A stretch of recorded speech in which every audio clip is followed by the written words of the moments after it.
Bonjour à tous, j'espère que vous allez bien et que le travail que je vous ai donné à faire sur l'ABOMEP et sur les différentes feuilles d'exercices et de leçons ne vous prennent pas trop de temps.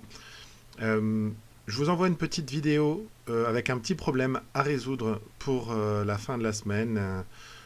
Éventuellement, je vous laisserai jusque dimanche même pour répondre à la question. Donc très simplement, voilà, lors d'un footing, je mets, comme vous pouvez le voir, 2 minutes 37 pour faire 2 tours du collège. Voilà. Et donc, la question est...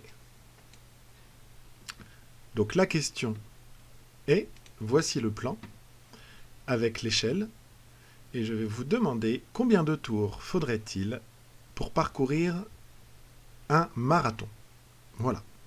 Donc je vous laisserai, la première info, c'est le plan du collège avec l'échelle. La deuxième info, c'est, vous la chercherez sur Internet, il faudra regarder quelle est la distance à parcourir lors d'un marathon. Donc ça, c'est pour les sixièmes et les cinquièmes. Pour les troisièmes, je vais ajouter une question. La question sera la suivante.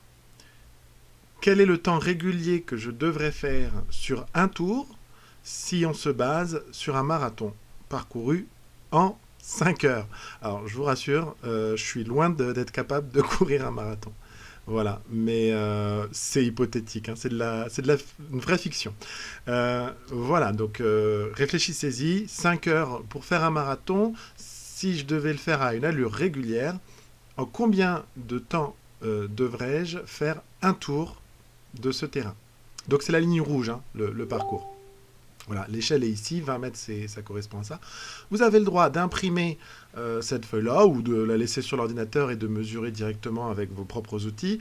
Je vous laisse réfléchir à tous les moyens que vous voulez pour répondre à la question. Je demanderai au sixième et au cinquième d'arrondir en mètres le résultat du tour du collège. Et c'est pareil, vous pourrez arrondir les troisièmes à la minute près, à l'unité. Voilà. Bah écoutez, bon courage et bons travaux, enfin travaillez bien. Vous me renverrez votre feuille réponse pour la fin de la semaine. Alors, ce qui compte, c'est pas forcément de trouver la bonne réponse. Ce qui compte vraiment, c'est la rédaction. J'aimerais que vous rédigiez correctement sur une feuille les étapes, quels sont les calculs, comment vous y êtes pris. Voilà. Bonne fin de semaine à tous.